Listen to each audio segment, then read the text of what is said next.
Vitally important to all of us living here in South Louisiana, and so is the environment. The Campaign for Human Development is the United States Catholic Bishops' anti-poverty program. And through education and action programs, the Campaign for Human Development seeks to empower the poor and the low income to help themselves out of what Pope Paul VI has called the hellish cycle of poverty.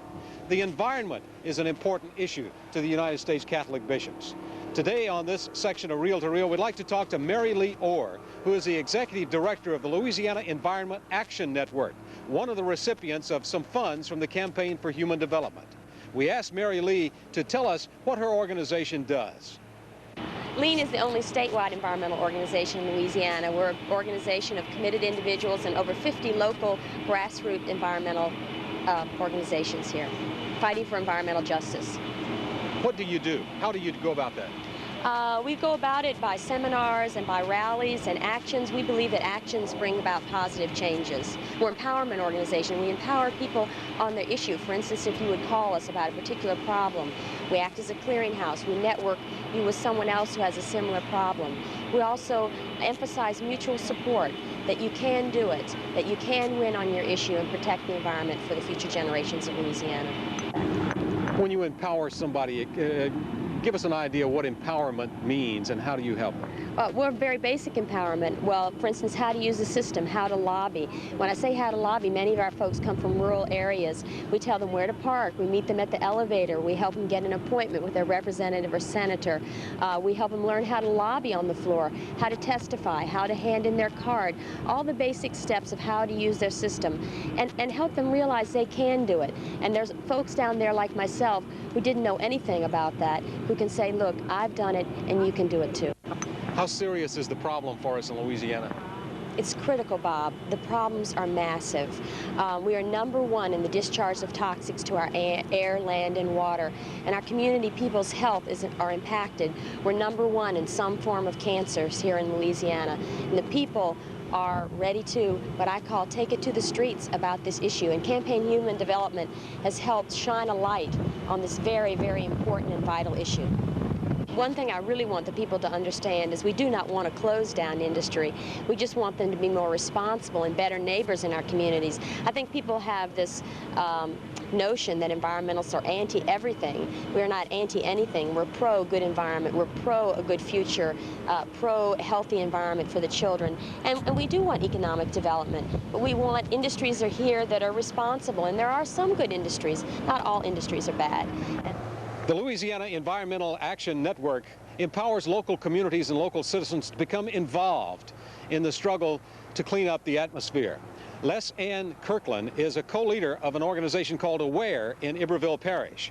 And Les Ann tells us how she became involved. We started our group in March of '86. Dow Chemical asked for a permit to commercially incinerate hazardous waste. It would be brought in from all over the country by barge and rail and truck, and if we're making 25% of the nation's chemicals, then we're making 25% of the nation's waste. So why should they take in even more? We were already overburdened, and it was like the straw that broke the camel's back. We went to a hearing and met two people who invited us to the LEAN conference. And as a result of going to the LEAN conference and meeting, 100 other people that we didn't know existed across the state who were interested in environmental things, 100 other people who were risking a lot in their personal life and financial life to work on the environment. You think you're alone, but because of meeting everyone, it kind of gave us the psychological boost that we needed to form our own group. And we also got involved in the formation of LEAN. So we were forming our group and LEAN at the same time and getting support from each other at the same time. What does the future look like for us? I'm optimistic. I think the campaign has been an important force in getting our message out here in Louisiana to the people, to not feel powerless over an issue that is so important. People can feel with the other problems that they have in their community that the environment is one that they simply can't deal with. The resources, the support, the networking that the campaign has done for our organization, sharing our vision has been absolutely critical to our success, and we are very, very grateful. I'm so happy that the church has become involved in environmental issues. When we first formed the group, my cousin and I, Elizabeth A. Vance, we formed the group on a faith commitment. This is a moral issue. There's no moral justification to produce chemicals that are proven to give people cancer. And that's why we formed the group. That's what sustains us through our work. And we would just look at each other and we were kind of dismayed. Where is the church? The church should be involved in this because they're the only other global network besides the chemical industry. And your faith is really the only thing that can sustain you because it's a tremendous financial and psychological burden to do this kind of work. People perceive this as radical when, in fact, wanting clean air, clean land, clean water, healthy children is one of the most conservative things that I can think of to have as a goal. What do you suggest to other people on how they can get involved like you got involved? There are so many things you can do on so many different levels. A small thing like when you go to the grocery store to ask for a paper bag, not a plastic bag, the production of plastics is one of the things that's causing our groundwater contamination, and now we're going to the store, we're buying water, and it's in a plastic bottle. It's going to continue the circle. So we have to go back and ask for things like glass and ask for things like paper. And you can, just little things, shopping wisely, picking products that don't have chemicals in them, asking your grandma, what did she use before we had all these wingding wonderful chemicals, they got by just fine.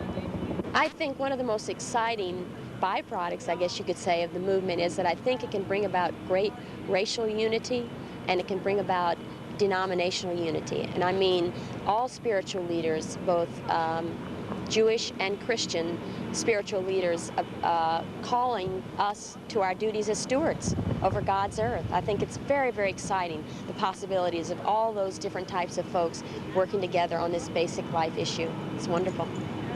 Support for organizations such as these come from the Campaign for Human Development, the United States Catholic Bishops' organization to help the environment and to help the poor and the low income. The parish collection for the Campaign for Human Development will be taking up the weekend of November 17th and 18th. We ask you to be generous. If you'd like more information about the Campaign for Human Development, you can contact Becky Reiner, Savoy, at 387-0561 at the Catholic Life Center. Or if you'd like to know more about the LEAN organization, you can call Mary Lee Orr at 928-1315. For the Catholic Diocese of Baton Rouge, I'm Bob Furlow.